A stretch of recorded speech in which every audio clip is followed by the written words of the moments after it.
What is going on, guys? JD from New York here, and I'm bringing you your 2013 Royal Rumble preview and predictions for this Sunday's pay-per-view live. This Sunday, guys, the Royal Rumble, we've been waiting for it for months. Royal Rumble has always been my favorite pay-per-view throughout the entire calendar year. I'll discuss my preview and my predictions about what I think will happen at this year's event. I would love to interact with you guys. Leave me your comments down below. Subscribe if you have not done so already. Hit that like button if you enjoy my commentary and my predictions. Let's get right into it, guys. I got a ton of stuff I want to talk about. Now, like I said, the Royal Rumble is upon us, and this has been an event that the wrestling world has been looking forward to for a good 7 to 8 months. Ever since The Rock came back and declared himself to be in the championship match at the Rumble, the world wondered who he would be fighting for the title. Will it be John Cena or will it be CM Punk? And after CM Punk leveled The Rock with a clothesline to end the Raw 1000 episode, I knew exactly what we would end up seeing. For months, I've preached on this channel that the WWE needs to do whatever it can to get to this point, to do whatever they have to do to get the fans The Rock versus CM Punk. Anything else would have been a colossal failure and a huge disappointment. For months, we've seen Ryback come up through the ranks and toy with CM Punk, teasing everyone of a possible title reign. And the way the WWE booked Ryback, and the way that they backed themselves into a corner on multiple pay-per-views, all for the sake of building Ryback up as a new star that the fans can get behind and cheer, it all looked grim for CM Punk. But the WWE stayed true to their roots. They stayed true to what made them so successful in the 80s and the 90s. And that is backing your absolute number one guy, and that's what CM Punk is. Love him or hate him. He is WWE's number one guy and has been close for 2 years now. He will continue to be that number one guy, in my opinion, until someone steps up to the plate and takes that away from him. And right now, nobody can. A returning Rock will not defeat CM Punk. Will not take down CM Punk's title reign. A returning Rock only enhances Punk's legacy. Only makes Punk even greater in the whole spectrum of things. He makes Punk look even more impressive. And the way WWE has gotten us to this point has me excited for this event. This may possibly be the biggest event in the company's history. Not only the company's history, but the biggest Royal Rumble of all time. Now, The Rock versus CM Punk, guys. Like I said, this is a match people have been waiting for since the summer of 2012. The WWE teased that at Raw 1000. We're finally here. The match in my eyes will be the biggest WWE title match in the last 10 years. The WWE title has never meant more in our era than it does now. The entire storyline is perfect. Punk, the biggest company's heel, has beaten everybody with or without help. He has managed 420 days plus with that belt. An amazing number. The Rock, one of the greatest of all time, easily comes back. He's a part-timer, wants one more run with that belt, declares himself the number one contender, and is positioned to take down the company's top guy. But will it happen at the Royal Rumble? No. The Rock will not capture the WWE title here. He will not get the job done on this night. Why? Because CM Punk has been your champion for 420 plus days. WWE has put so much stock into CM Punk. Why would you treat him so wrong and have him drop the belt to The Rock, who has done nothing for the company in the last calendar year since WrestleMania 28? You can't treat Punk with such disrespect, okay? Punk speaks his mind, and if something needs to be said, he will say it. I personally don't think Punk is going to take it too well if he has to drop the title to The Rock, after he worked so hard to attain everything he has done this year. He's not going to drop the title to Dwayne Johnson. I call him Dwayne because he isn't The Rock anymore.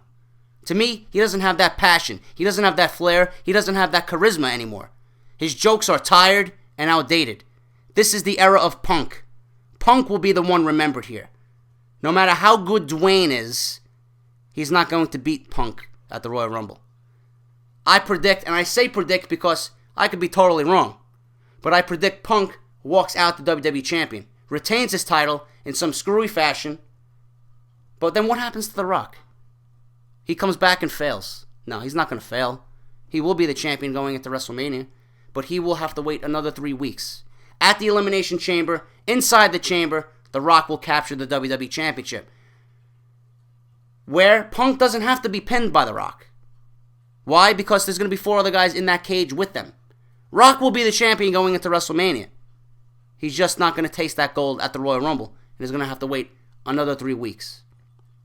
Which takes me to the Rumble itself, guys. Now, the Rumble last year was fucking awful. And excuse my language, it was just fucking terrible. Okay? Horrible. You have Chris Jericho come back, the end of the world as you know it. Jericho positioned himself to win the Royal Rumble. Everybody knew why Jericho was back. Because he was going to be fighting CM Punk at WrestleMania last year one way or another. So, WWE, takes everything away from us that makes sense, right? They give the Royal Rumble to Sheamus because they wanted to screw the fans. They wanted to troll the fans. Sheamus' win at the Royal Rumble last year was a disappointment in many people's eyes. All right? Going into WrestleMania, he beats Daniel Bryan in 18 seconds. His title reign with that World Heavyweight Championship was utterly boring and a huge disappointment. The only reason why they gave the belt to Sheamus is because they wanted to position himself as the new face of SmackDown. Okay? But they failed. Sheamus is boring. He doesn't do anything for me either. All right? Jericho should have won the Royal Rumble last year. It would have been more exciting. People enjoy seeing Jericho more than they do Sheamus. All right?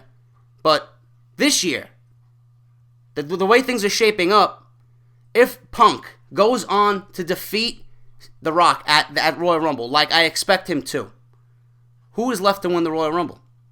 If my prediction stands true as The Rock will capture the WWE Championship at the Elimination Chamber, that only leaves one thing in my mind. John Cena will win the Royal Rumble. Why? I will explain this to you very slowly. If The Rock wins the WWE Championship at the Elimination Chamber, takes the title away from Punk, John Cena will not be in the same match as The Rock for the WWE Championship before WrestleMania. They will not be in the same match before their collision at WrestleMania. It doesn't make any sense. The WWE cannot be that stupid. Okay? Now, other choices to win the Royal Rumble, you got Ziggler, you have Orton, you have Sheamus again, right? You have Ryback. There's no other way around it. The only way that the WWE can position themselves away from this is if The Rock wins the WWE title at the Royal Rumble, John Cena could go into the chamber and earn his title shot for WrestleMania there. Those are the only two ways you look at it.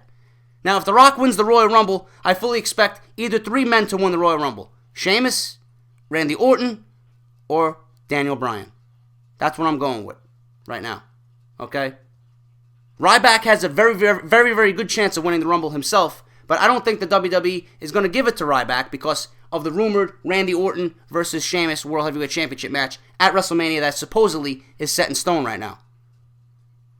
You're going to have Wade Barrett having a good Royal Rumble. You're going to have Daniel Bryan showing a good Royal Rumble. You're going to have Ziggler. You're going to have The Shield in the Royal Rumble. Ryback.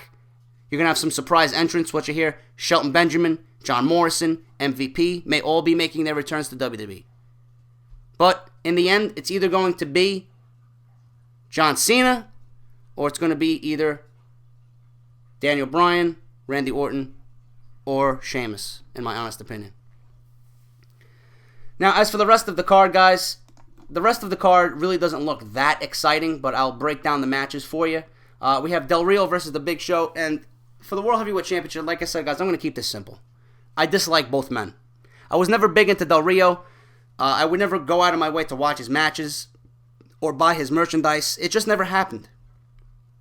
He's a great wrestler, but he does absolutely nothing for me. And the fact that the WWE is trying desperately to make him a big-time face is probably the best thing for him right now because his entire act was stale.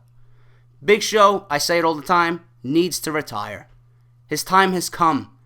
He should be at that stage of his career where he's putting over top talent instead of trying to regain world titles. His matches are never exciting. He's very predictable. And I never liked the 7-foot giant guys anyway. They should be able to walk through everyone with ease. And it never brings a sense of realism to the product when a guy like The Big Show is beaten. What would I have happen here? Well, I don't know that the WWE, what their reasoning is for giving Del Rio the title. I really think they did it for a rating spike on SmackDown. They wanted to get people talking. I would have these guys go about 15 minutes. Del Rio get the win by pinfall. And I would really have Dolph Ziggler cash in his briefcase here. I've said it every pay-per-view. Every pay-per-view would be perfect for him to do it. But right now, can you imagine Dolph Ziggler winning the World Heavyweight Championship, cashing in his briefcase, only to enter the Royal Rumble and possibly win that as well? He's already a star. But if he was able to pull that off, the guy would be untouchable. Del Rio wins here to retain. And we all know he's only holding that title until Ziggler gets his time to shine. Team Hell No versus the Rhodes Scholars, guys.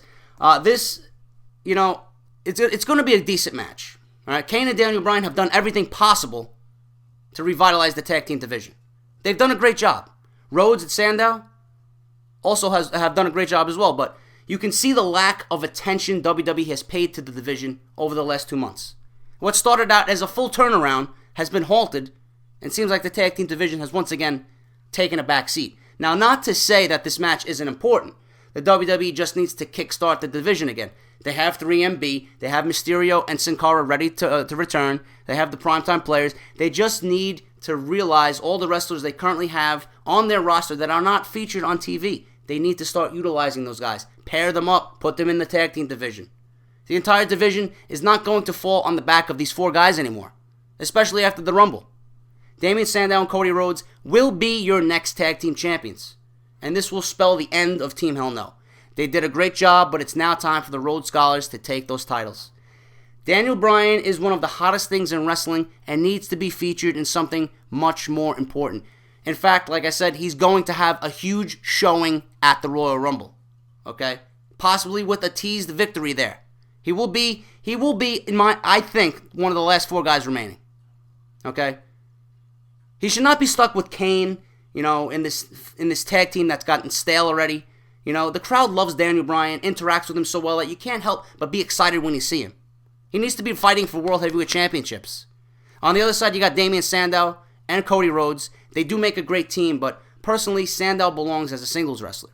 But unlike Ryback, there's no need to rush Sandow right now. Giving him a taste of tag team gold is the best way to go with Sandow right now. And then later on in the year, he can finally break away from Cody Rhodes, and go on to challenge for one of the company's bigger titles. Because if you enjoy Sandow's work or not, the guy is a star. He's going to be a bigger star in 2013, and he's going to be the biggest heel in the company in 2013. Rhodes will benefit with working with Sandow, because the WWE never really knows what to do with him as a singles wrestler, which was very evident in his last run with the IC title. Like I said, Rhodes and Sandow will win here in a 15-minute match, very exciting back-and-forth match, and they will become your new tag team champions. You're welcome. And finally, guys, the Divas match at the Rumble. I hear that we're going to get a Divas match like anybody really cares. Caitlyn won the Divas title from Eve on Monday because Eve needed to step away from the road schedule that the WWE has. She has her own reality show, is what I'm reading. She wants to get married, so she decided this was it. I'm assuming we're going to find out tonight what's in store for Caitlyn at the Rumble tonight on Raw. I personally think it's going to be a Battle Royal or some kind of number one contenders match, but it's going to look rushed either way they do it, because really there's nobody there to challenge Caitlyn for the title. Nobody's even in line for a title shot. The only one I could see is Tamina Snuka. She's going to position herself as the number one contender, probably taking that belt away from her eventually, but they're going to let Caitlyn run with the title for now. She's got a great look. The crowd seems to be behind her, but in my honest opinion, I wouldn't even have a Divas match at the Royal Rumble anyway. I would give those precious minutes that you're going to give to that match to the Royal Rumble match itself. Make it a little bit more longer, make it a little bit more epic. That's just my opinion. But we may get a Divas title match. I don't know what we're going to be getting yet. We'll find out probably later on Monday Night Raw. And that's it, guys. That is my preview and predictions for the Royal Rumble. I hope you enjoyed. Hit that like button if you did. Subscribe if you have not done so already. Let me know what you guys think about the Royal Rumble. What do you expect to happen? What do you think will happen at the Royal Rumble? Will it be CM Punk? Will it be The Rock? Will John Cena disappoint us all and win the Royal Rumble this year? Or will it be Ryback? Will it be Daniel Bryan? Will Dolph Ziggler win the Royal Rumble? Will Wade Barrett have a great showing at the Royal Rumble? I expect him to as well. Wade Barrett's going to have a great Royal Rumble. Randy Orton, Sheamus. Let me know what you guys think. Those are the top guys that are going to be in the Royal Rumble this year. One of those guys is going to win the Royal Rumble. Okay? One of those guys is going to win the Royal Rumble. We just don't know who. JD's out, guys. I'll talk to y'all later. Monday Night Raw later. Review coming tomorrow. Take care. I'll talk to y'all later. Peace.